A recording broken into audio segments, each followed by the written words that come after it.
Welcome to QI. Tonight we'll be regaling you with remarkable research regarding animals, starting with the letter R. We'll be doing it with these magnificent beasts, our rollicking rockfish, Maggie, Adair Pocock. A roguish Rottweiler, Ed Gamble. A ravenous raven, Tom Allen. And Roger my rabbit, Alan Davis. Right. Let's hear their beastly buzzers. Maggie goes. You bet. Yeah, that's very good. Ed goes. Fair enough. Yeah. Tom? That's what's happening inside my head all the time. Alan goes.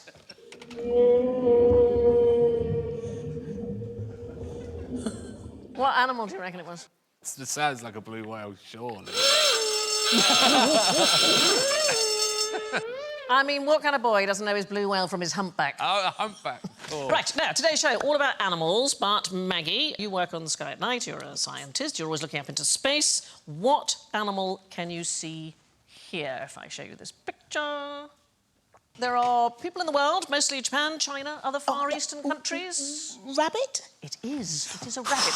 I can't see it myself. Tom, are you seeing the rabbit? I feel like it's when somebody shows you their baby scan. Yes. You go like, oh, yeah, wow, it looks just like you. Just looks like that. Yeah. No, I can't see anything. Sometimes even when the baby's been born, you think, no, I'm still Just not... what's that? It's like a turnip.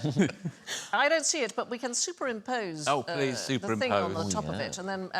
see, I mean... What? Even that doesn't look like a rabbit. It looks like a sorrowful rabbit. It looks like the rabbit's going, oh, I'm on the moon. I have no friends. It's like a map of the UK in a high wind. It looks like a rabbit trying to do a magic trick where it pulls a smaller rabbit out of a hat. Yes.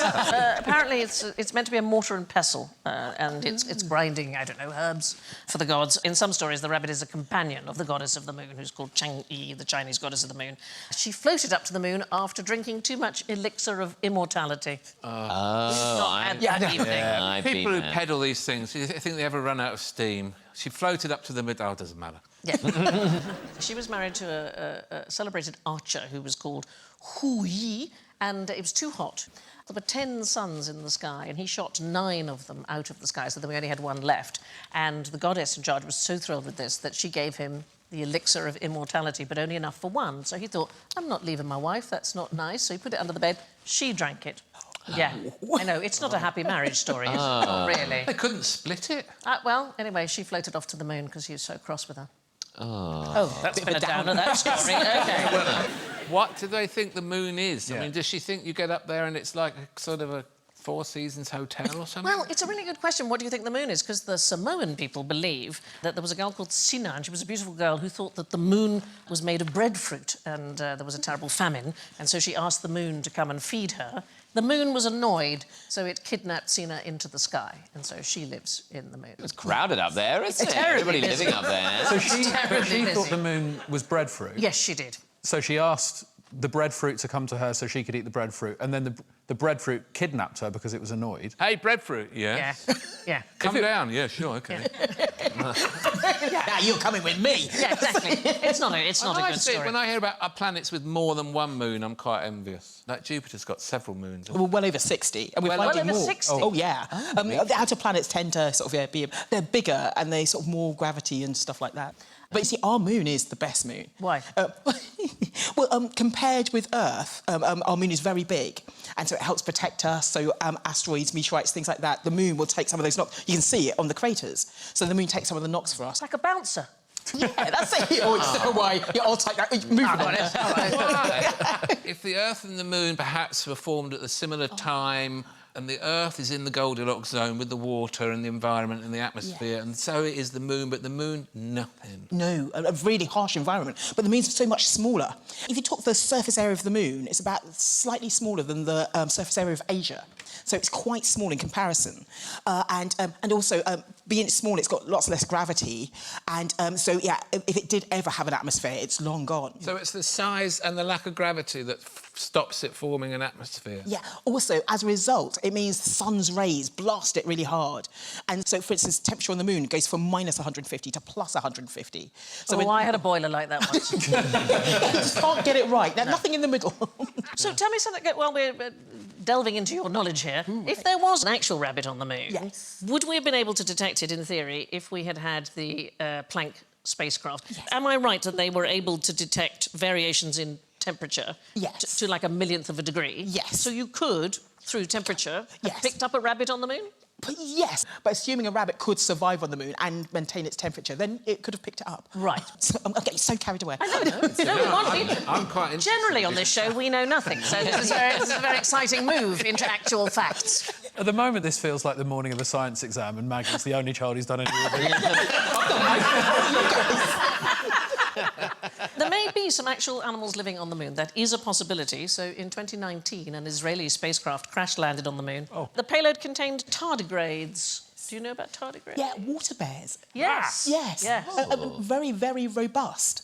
They were encapsulated, I think, in amber. But they can hibernate for sort of decades at a time. And then they can experience sort of very cold temperatures. So they could survive. They could bring them back to Earth and see if they sort of wake up. They're amazing. They're micro animals. Do you not think they're extraordinary?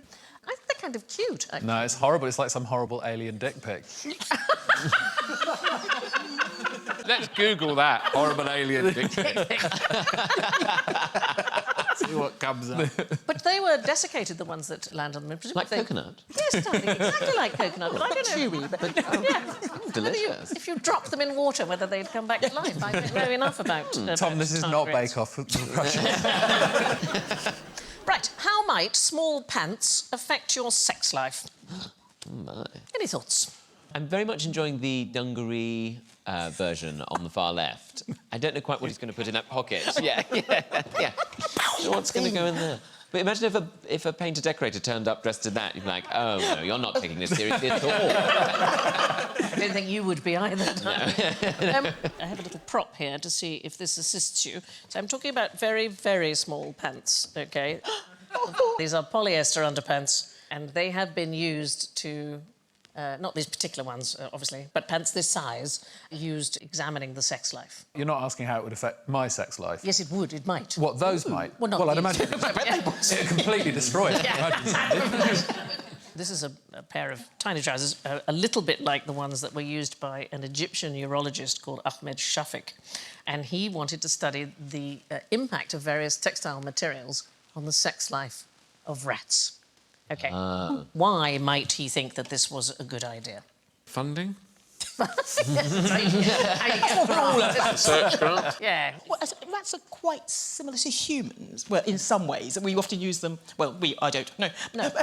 They have been used, yes. That's absolutely right. So they had different groups of male rats, and some of them had tiny pants made of wool, some had cotton, some had polyester, some had a polyester-cotton mix, which I don't approve of. Oh Curly. no, that sounds very sweaty. Yes. Yeah, I didn't like that. And then there was a control group who were obviously commando, clearly. Of course, Clearly the yeah. commando rats. Letting it out there. Yeah.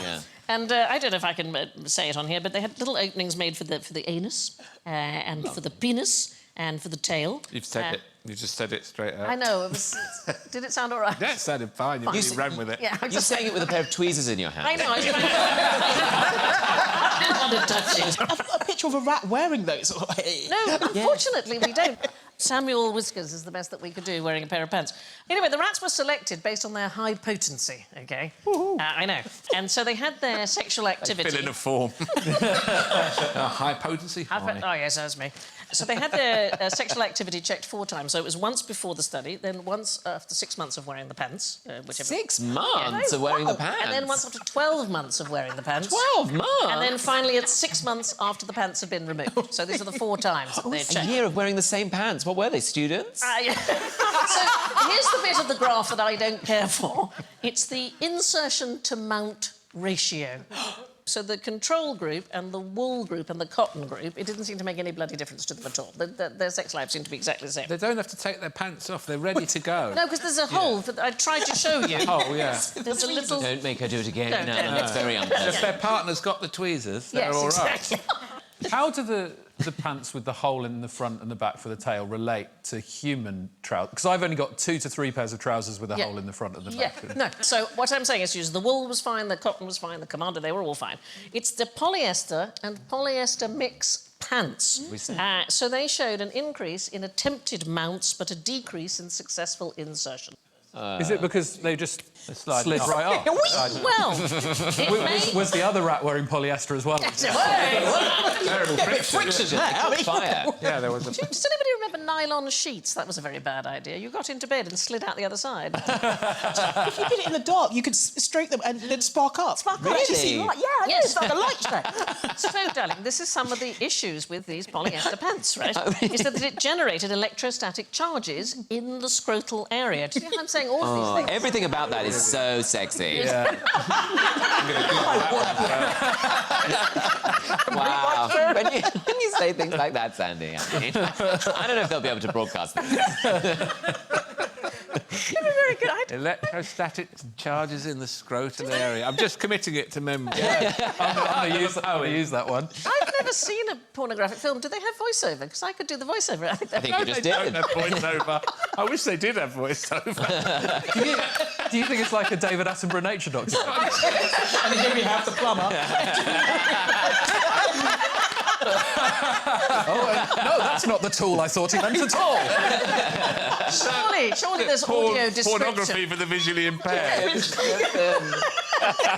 It's possible that this electrostatic field, I'm trying to be serious about it, is responsible for reduced sexual success. That is the possibility. Well, it would put you off, wouldn't it? Yes. So Yeah. why... Sparks coming off it. I think I'd probably say, Okay, you know. let's just have Another night. time. Let's, Yeah. yeah. So anyway, don't wear them. I think that's fundamentally what we're saying. Or do wear them. Yeah. If you're electric shock in your balls. Anyway, moving on. What is powdered rhino horn used for in traditional Chinese medicine? I'm going for it. Yes. Aphrodisiac. Okay, so yeah, I know. Yeah, that's obviously what we're all thinking. Yeah. But I'm always thinking that with everything. Oh, yeah. That could be an aphrodisiac. Give that a go. In official Chinese traditional medicine, rhino horn or zijiao has never been prescribed as a sexual stimulant. It's a myth, which the Western media seems happy to run with, and it's not true at all. Most often seems to be prescribed for fever. But there's a whole list of things that you might suggest. I imagine the horn, if it wasn't powdered, I imagine the horn could be quite a sexual stimulant. What, so you could just literally say, I've got the horn? Yeah. Is that where that comes from? Here it is. Got the horn. No. In these socially distanced times, it might be better. Yeah. Here's a rhino. What are you doing there, Harry Potter? What are you doing? Conducting the proms? I haven't got the point yet. The pointy end's pointing out. I want you Right. And I'm... Tempting a woman. Yeah, I'm being tempted. It doesn't have to be a woman. Could be a rhino. But I don't think a being rhino very would be alluring. tempted by the disembodied horn of its friend. That's on Columbus! You go, there's a rhino over there. They come over, and then they think, well, actually, now I'm here. Have a look at all these diseases that in traditional Chinese medicine they reckon you can cure with some rhino horn, of which my favourite, I think, is the evil miasma of hill streams. When you get it, it's... Yeah, that's very bad. Can't get Or rid the of it. rectal bleeding. Well, you would Well, get you- that with a rhino. Yeah. China isn't the only culture to attribute special properties to the rhino horn. So the Greeks believe that you could detect poisons if you drank because it would produce bubbles or by the horn changing colour. So there may be something in the poison detection thing because rhino horn is mostly made of keratin and it chemically reacts with strong alkaline solutions, which many poisons are. But it's a nonsense, isn't it, the medicinal thing? Yeah, I mean, they did a study in 1990 at the Hong Kong University and they used very large doses of rhino horn and again, rats, very slightly lowered fever in them. But not worth it, I think, to kill a rhino to get a rat to feel a tiny bit better. The trade-off is Just not take its good. pants off, it Yeah. would be fine. Call me an animal rights mad person, but I think that's Some probably... cotton briefs on. You'll be right as right. But the reason that they come to a point is that the outer keratin is softened by the sun, and then it's worn away when they clash horns or rub and so on, and the solid core remains. And if their horns were hard all the way through, then it would have a cylindrical Paul. It wouldn't be shaped in any way. If they looked after it, they could have like a Coke can. I know, that it's stumpy. A flat top. Yes. Yeah. Most Just of back them- off, I'm growing this. Yeah, I don't want one of those pointy ones. I want a stumpy one. Well, there are some that have a different shape to it, because most of them tend to grow in that shape, and that's because the keratin in the front grows faster than the keratin in the back. But you do see the occasional rhino with a forward curving horn. And this one just looks depressed, doesn't it? It's always... Yeah, it's like he had a normal horn and then he went... Right. Which part of a racehorse anatomy needs to be really big if it's going to win? His nose.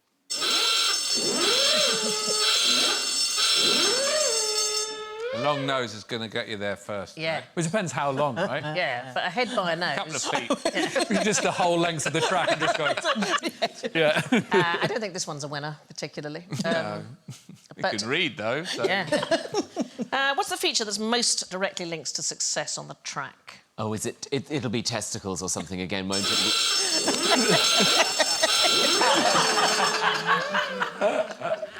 Yeah, that wouldn't work at all. No, if you had big testicles, that would be like bongos going down the track. Yeah. It would be like that executive toy, wouldn't it? Yeah. When they had to... Yeah, too. And the jockey gets relaxed. Yes. Yes, or if they swing up and hit them on the head. I mean, none of it's... Yeah. None of it's... No, darling, not testicles. It's not that. OK, fine. Anybody else? Anyone else? Lungs, sort of capacity. It is sort of to do with lungs. Brain. So it it's- can outfox the rest of the competitors. Takes a shortcut. It is with the size of the heart.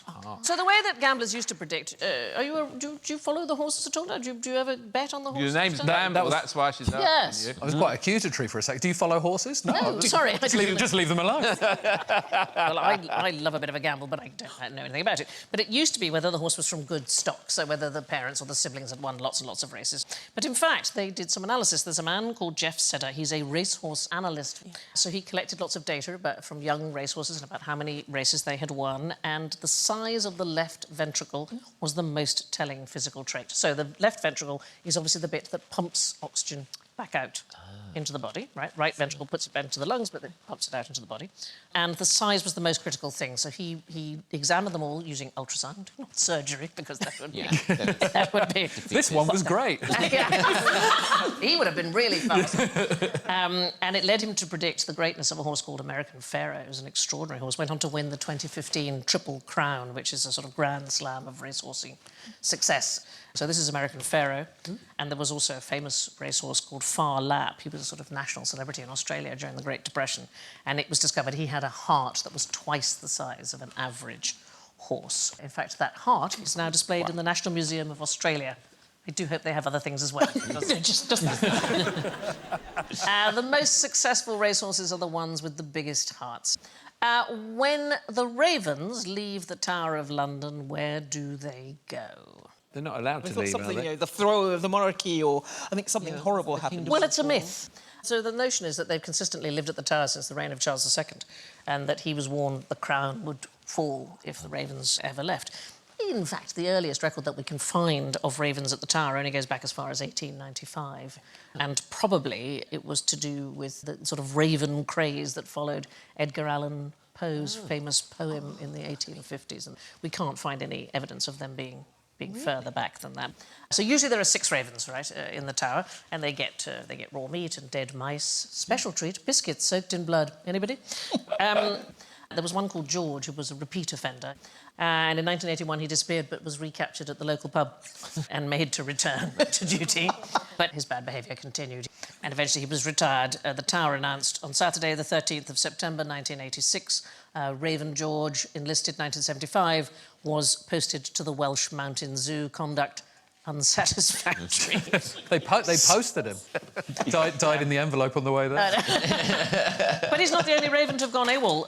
There are wonderful stories which Christopher Scaife, the current Raven Master of the Tower, recounts in his book, The Raven Master, My Life with the Ravens at the Tower of London, and he talks about how Raven Moonin escaped in 2010, but you don't need me to tell you about that because he is here himself. Raven Master, welcome to the show. Thank you so much for coming.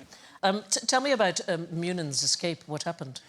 I was a little bit worse for wear one morning when I was getting the ravens up, and it was at a time when I was going through some minimum wing trimming. and Moonin herself wasn't trimmed up very much. And when I opened up the enclosure, she got out and flew off. And was it okay? No. No. No, she flew off. And she disappeared for 7 days. She was eventually found in Greenwich on the Royal Observatory. Astronomy. Yeah. And did she come back then? Did you take her back? Well, she did eventually. She was caught by a member of the public and eventually returned back to the Tower of London under an ASBO. And that's where she spent the rest of her life. Is it true that ravens play Kaplunk? Yes. But not with plastic straws. I use spaghetti straws because it's obviously better for them. Yeah. And in fact, Moonin was very, very good at it. It would take her about 45 seconds or so to get the mouse out with going around and pulling out all the spaghetti. And did you use a real mouse? Yes, I did, yes. OK, moving on. With very small pants. Because they're ravens, there are crows, and what's the other one? Rooks. Rooks, yes. And I don't know how to tell the difference between them. Well, they're different species, really. A raven happens to be about twice the size of a crow, so it's like the daddy of them all the birds, really, and the most intelligent. They have excellent memories, do they not? Is that right? They do. They remember for life, yes, for good and bad reasons as well. Some of them like me, some of them, like Moonin, who I chased around Greenwich, didn't. Now, talked about having a very good memory. So here's the thing. You were supposed to be on the show before we had lockdown. I was. And you were supposed to be here on your wedding anniversary. I was. So we were very excited about this. And you've got your wife, Jasmine, with you. Hello, Jazz. Welcome to the show. How many years is it? 32. Wow, that's fantastic. So anyway, because you were coming in on your wedding anniversary and you were both going to be here, we thought we'd get you a cake. So we're now here, finally doing this show. 5 months later, we found the cake. It was still backstage. Delicious. The cake is there, shaped like your hat. It was a light sponge. We're going to get Tom to decide later on. But I'll judge it, yes. I feel like it might be quite a heavy sponge now. I think the ravens might need it soaked in blood. But thank you both very much for coming in. How fantastic. Absolute pleasure. Thank you for having us. Lovely.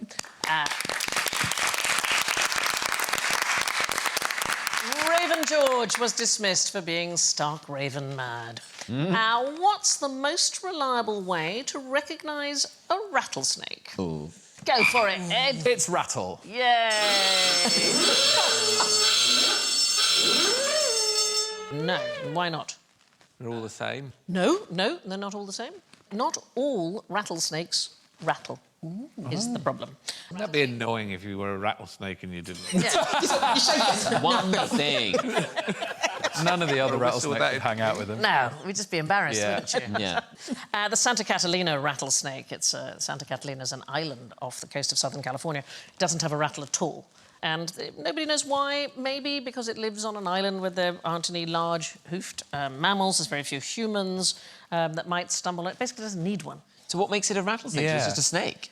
No, you can tell the rattlesnake by its head, by its triangular head and its, slitty eyes and so on. It just doesn't have this particular thing. Let's have a quick look at one that does have a rattle. That's what the rattle sounds like. So this is obviously not living in Santa Catalina. It's quite distinctive. You'd run away from that. You would, yeah. I wouldn't like that. So the other possibility is if it doesn't have a rattle is that it's a baby rattlesnake. Ah. Yes, they're born with venom but without the rattle. So the bit that we saw there is a segment of, again, keratin. And those grow bit by bit. It sheds its skin when it's young every few weeks, and then each time a new segment of this keratin is added, and the snake needs at least 2 or 3 of those, if you imagine, in order to make that distinct rattling sound. And it comes from those keratin segments knocking against each other. So Weird, isn't it? Because if you're a human and you've got a rattle, you're definitely a baby. Yes, I know. Opposite. And also an adult could lose the rattle through injury or through, just Well, that would old be age, bloody annoying. upsetting for them. But if you have a look at the one coming towards you, you can see that it's distinctive even without the rattle. You can see the triangular head and it's got these... yeah, I mean, it's slightly creepy, isn't it? Yeah. Oh, you don't like it, Tom? No, I do have a pathological fear of all snakes. So it's no big deal that there's a massive one on the screen, but I just might not look up if that's all right. Tom, it's gone. So- Tom, it's No, gone. it's Don't worry, not. mate. Fine now. See that Tom, it's you're still- all right, Tom. Tom, you're fine. Yeah, just look up now. Oh, horrible! There's not one coming in, though, is there? There's not like, oh, and we've got one here now. It's what we made earlier. Yeah. I will run all the way home. Yeah, and In the now cake. the In keeper the of cake. rattlesnakes. If you are bitten by a snake, what should you do? Oh, I'd just die. I would just die. No, you probably wouldn't, darling. Really? Would I no, not? You probably not. No. In the United States, about 9,000 people a year are bitten by a snake, and about 5 die. So statistically, You're supposed to Wee on it. Yeah, you get someone to wee on it. Are you confusing jellyfish? spread quickly. I just think it's always worth a go. Stung by anything, wee on it. Have a quick wee on it. You get a cowboy from a film to suck out the venom. and Oh, is spit it that out. what it was? Yeah, yeah. Always get those two muddled. Yeah. Do you wee on it or do you suck out the venom? Yes, I know. Just standing there having a debate with yourself, trying to work it out. Just try it all. Have a wee, Yeah. have a suck. Why Yeah. not? Excuse me, cowboy. Would you mind having a wee or a suck? I've been bitten by a snake. That's not a chat. We'll get you to do the voiceovers. Yeah, I was at this point, the large, handsome cowboy. This... Call an ambulance, you fools. Don't... In America, no thanks, I can't afford that. Just suck it. Stay calm, basically. You don't want to raise your heart rate. Stay calm, you're dying. Yeah, you've got about 12 hours to 18 hours all right. before it turns too serious. You've got time to go. And the main thing is, if it's on a limb, apply some pressure to the bite. You don't want it spreading through you, but certainly So don't it's a want to... tourniquet. That's Yeah, the you thing. certainly don't want to suck it, Danny, because you're going to get it in your mouth. You might have a cut in your mouth and die that way. I think that's a terrible Wouldn't idea. that be terrible? Now, why did the Japanese import so many raccoons? God, we're talking about something else that I can look up. Yeah. You're all But- right with raccoons? Oh, God! The only thing I can't stand more than rattlesnakes are The raccoons. So, why did the Japanese import loads and loads and loads of them? It must be something to do with some problem that they had that the raccoon could help with. A computer No, virus. it all goes back to a single raccoon. There was a raccoon called Rascal the Raccoon, and it was found and raised by the author Sterling North when he was a child. And he wrote a book about it, and it was called Rascal, A Memoir of a Better Era. Back in 1963, Disney made a film of it, and then in 1977, it was released in Japan as an animated television series. I have to say, the Japanese animated version looks less raccoon-like to me than... It's got a bottle. Yeah. Pokemon. Yeah, it's a drinker. It's a big drinker. But it was incredibly popular, and so Japanese families thought, let's import North American raccoons and have them as pets.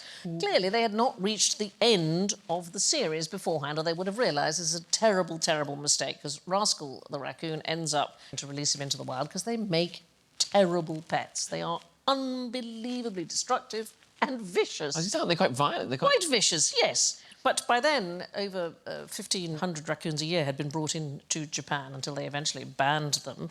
And they're not suited to domestic life at all. And they released them into the wild in droves, and they're now complete pests.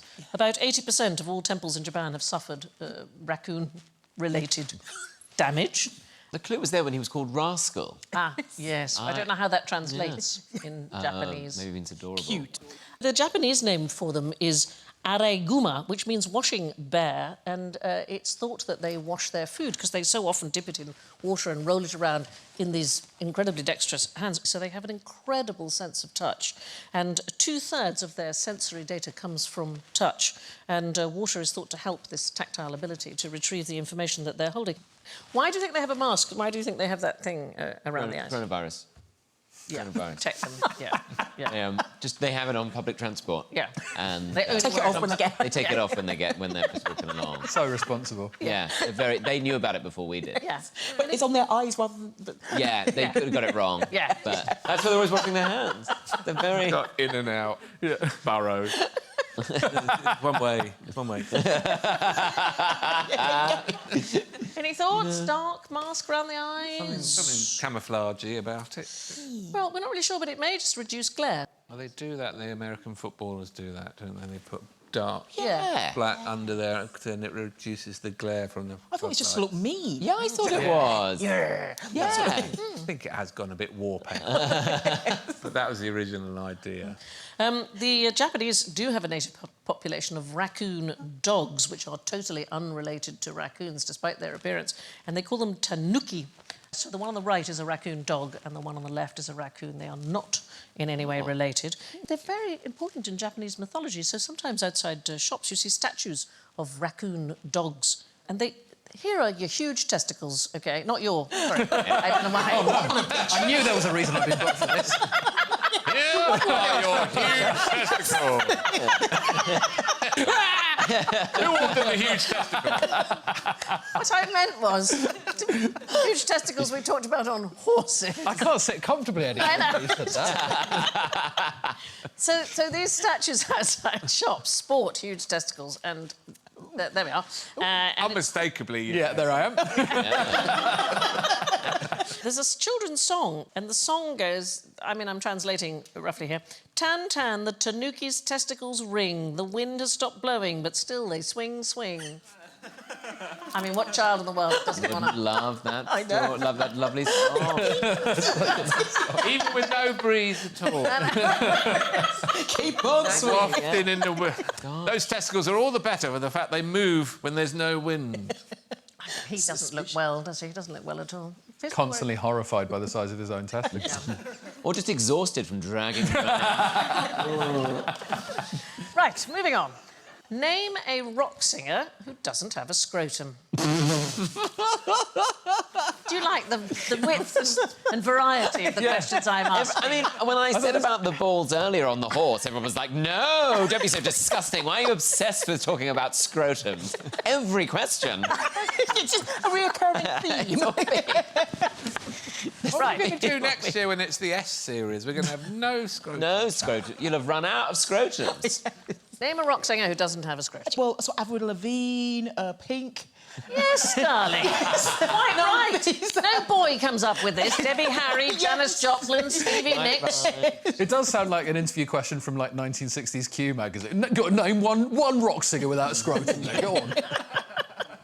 It isn't an actual rock singer, although it kind of is. It's a creature called the rock hyrax, also known as the rock rabbit. It's found in Africa and in the Middle East. So the male does not have a scrotum. It keeps its testes in its abdomen. What it does have is the most fascinating system of communication, which is communicating through singing. I'm not surprised if it's balls. It must be very high pitched. There, isn't it? It's got about 30 syllables that it can do, wails and chucks and snorts and squeaks and tweets, and it turns it into a song that can last several minutes. And it's a bit like birdsong. It's a sort of form of self-advertising.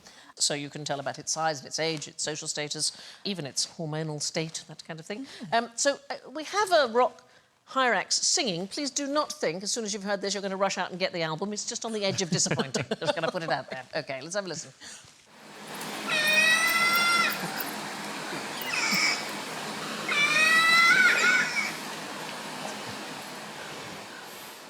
Andy Kershaw would play that on the radio. It's like something written Now by... a new one from the Rock Hyrax. He looks so grumpy. Yes, it Yeah, I doesn't was sort of looking for something a bit more romantic, a bit at more least. swingy. Yeah. That is all to do with having its bollocks stuck in its tummy. That's nothing to do with Yeah, singing that's or why its it's so social angry. status. That's, I want a scrotum! It could also be to do with its childhood, I think, because baby hyraxes have to eat their parents' poo, which is in the... They don't have to, come Yes, on. they do have to, darling. They don't have the necessary bacteria to digest plant stuff, so a bit like baby koalas, the solution is to eat the mother's faeces. There's got to be another solution. Get it while it's hot. Eat that before it goes cold. So a hyrax is about this big. Well, it's about that big. And its What would poo is this big. What would you guess their closest relative to be? Meerkat. Yeah, you would think that, but it's not. Well, it's not their parents if they're making them do that. Yeah. It's upset you, hasn't Yeah, it? it's just not on. I think they could just have a yoghurt or something. Yeah. Something with friendly bacteria. Yeah. Yeah. That would be much more civilised. The nearest relative to a hyrax. Pick an animal. Mouse, rat, cat, dog, raccoon, Huge. tiger. An elephant. No, an elephant. Yeah, elephants and sea cows or manatees. They share a fairly recent common It's going to come on a couple of years' time when science got it wrong. Can you believe we ever thought these three things were related? One geneticist, one wrong decimal place. Rhodes geneticist. One drunk geneticist. I have that one, and that one. Can I just say that I think the elves were a little bit drunk because they said, I said, what was the common ancestor? And they did a picture for me. Just have a look at this. This is their view of what the common ancestor was. Elephants and hyraxes have certain characteristics which they share. So elephants don't have scrotums. They keep their testes near their abdominal cavity, near their What were you kidneys. going to say, the suitcase or something? Yeah. I thought they are meant to have their scrotums outside to keep the testes cooler, because obviously the sperm doesn't produce properly. Humans keep them outside for that reason, but elephants yes. don't. Both have tusks, and instead of claws, they have the same flattened hoof-like nails that elephants do. So if you look at the feet of the hyrax, it's sort of sweet, Yeah, aren't they look like they've got those slippers on. Yes. And actually, look at the ends of the flippers on the manatee or the dugong. It has a similar sort of look to it, doesn't it? Yeah. And both female hyraxes and female elephants have a pair of teats near their armpits. Beg your pardon. I know, it's not pleasant, is it? I have to Tuck in, kids. Help yourselves. Haven't they been through enough? After you've had your shit, Eat your shit first. then you can have milk. Now it's time for the relentless rat race that is general ignorance, so fingers on buzzers, please. What does Alan's swamp monkey use its tail for? I'm not answering. Well, that we Dangling consider the from steps. trees. Consider that all...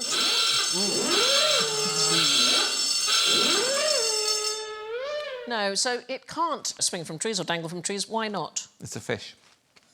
Darling, there's a picture of it right in front of It's you. in the water. Could be a fish. Could be behaving like a fish. Yeah, the other one was like an elephant. I mean, why is that not a fish? I mean, Yes. No, its tail is not prehensile. It's not able to grasp anything, so the tail would need to be prehensile if you're going to swing through a tree. So there are different monkeys. There are old world monkeys and new world monkeys, and the swamp monkey is an old world monkey, so native to Africa and Asia. And the New World monkeys are in the Americas. Most Old World monkeys do have tails, but the tail is not prehensile, it's mainly for balance. So only New World monkeys, the ones from the Americas, have prehensile tails, and those can grab things and swing through the trees. In fact, we can have a look at a New World monkey. There we are. Look at that, it's astonishing, isn't it? yeah. So monkeys from the Americas can do that, but African monkeys can't do that. No, they don't have that ability with the tail to grab things. There are lots of creatures that do have prehensile tails. So why not give them that gift? I don't know. They can't hang from the... I could have sworn I've seen them doing that. You think it's a conspiracy? I'm trying to think of the monkeys in London Zoo. Well, they're neither here nor there. They're in They're London. not... They're in... Yeah, They're London monkeys, right? They're the London monkeys. They're big city monkeys. Yeah, that's very chill. They've got controlled parking zones. There are lots of creatures with prehensile tails. There's the seahorses and anteaters, harvest mice, the tree pangolin. And there are also creatures with extraordinary things. So creatures with prehensile lips. Rhinos have that. Harvest mice have the prehensile tail. Cats have prehensile claws, so they can grab and grasp things. The giraffe, if you have a look, has got a prehensile tongue. The most extraordinary, and I'm not going to look at Ed as I say this, tapirs have prehensile penises. Yes, I knew someone was going to have one. Me too. No way. No way. With all the evolution that's gone on, someone was going to get one. As soon as we finish here, I'm going to swing home. What do they do with it? I would say, why did that make They- them they- survive? they So stay- much better when you're watching the telly and you can't reach the snap. Before the remote was invented.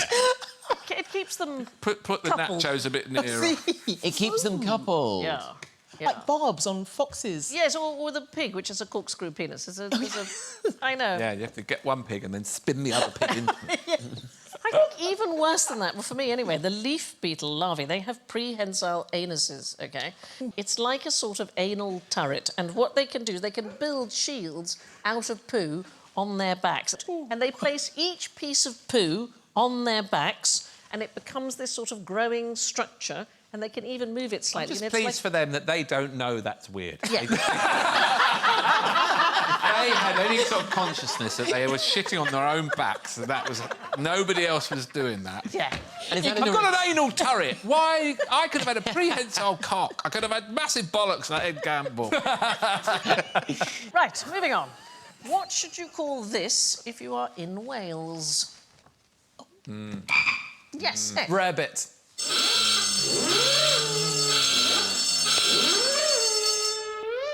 Cheese on toast. Yeah. No, so it's been around since the 1500s. But the idea of bullet Welsh rabbit comes in 1785. It's a corruption of Welsh rabbit, which you find much earlier. You find that in 1725. So according to Fowler's English Usage in 1926, Welsh rabbit is amusing and right, Welsh rarebit is stupid and wrong. I like a dictionary that just tells you straight out how things are. Why have you put up a picture of the moon? Yes, that's a large picture of the moon. But it's possible they were making a joke at the Welsh's expense, which is mean, isn't it? That is. Oh, so I've been asking for Welsh rarebit, and it turns out I've been offensive, right? Offensive, yeah. So to say Welsh in the Middle Ages was a slur, it sort of meant fake or poor or foreign. And there were lots of stereotypical jokes about the Welsh love of cheese. Right, speaking of rabbits, let's go back to the moon. Can you name a star that is the same size as the new moon? A star that is the same... Size as the new moon? It's a slightly trick question. Yes, well, the stars are massive. OK. At the time of recording, the planet Earth has acquired a new moon. It's a tiny asteroid, which we think has been circling the Earth for about 3 years. It's known as 2020 CD3, and it's somewhere between 1.9 metres and 3.5 metres in diameter, so it's about the same size as Richard Osman. this Object in... That's our star. That's our star that I was Good trying idea to say. for what to do with You it. see, a star that is the same size as the new moon. Has this not made kind of space news, this... I think one of the challenges, what do you define as a moon? Ah, OK.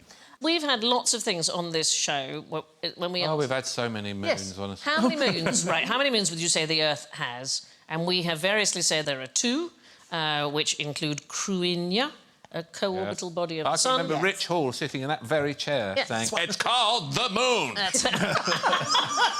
We've had many moons as an answer because Yes. of the small asteroids, and we've had no moons at all because, in fact, the moon and the Earth are twin planets. Yeah, So, because the moon is so large, it could be sort of like a binary system, not actually sort of seen as a separate... right, so what would you say? If you were to ask the question, how many moons would you say the Earth has, what would your answer be? As a self-certified lunatic, Yes. I'll say there's only one moon, and it's the best. Boom! Yeah, I'm with that. Don't you vote for that? What do you think, Ed? Yeah, one moon. Yeah. Yeah. We don't want to moon. muck about. I know. One moon, Because, one yeah, Osman. you can call anything a moon, because there's no sort of a cut-off on the size of a moon. As astronomers, we're a bit mamby-pamby, really. We only recently defined planets. I mean...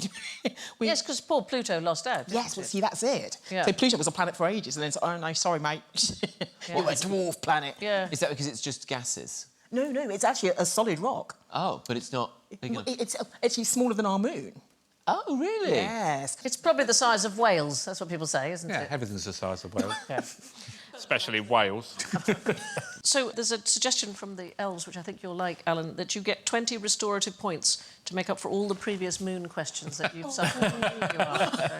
Does that, now we've had an expert tell us, there's just the one. Well, as an opening offer, I'd Yeah. like to go back and... Oh, right. more. Right. Thanks to Maggie, we finally know how many moons the Earth has, at least till we move the goalposts again. All of which lunar lunacy brings us to the hair-raising business of the scores. So, over the moon in first place with -5, it's Maggie! In second place with -9, Tom! In third, even following the restorative points, you've got -16, Alan. I know. And in last place, not a happy bunny at all, I would imagine. No. With -17, it's Ed. Yeah.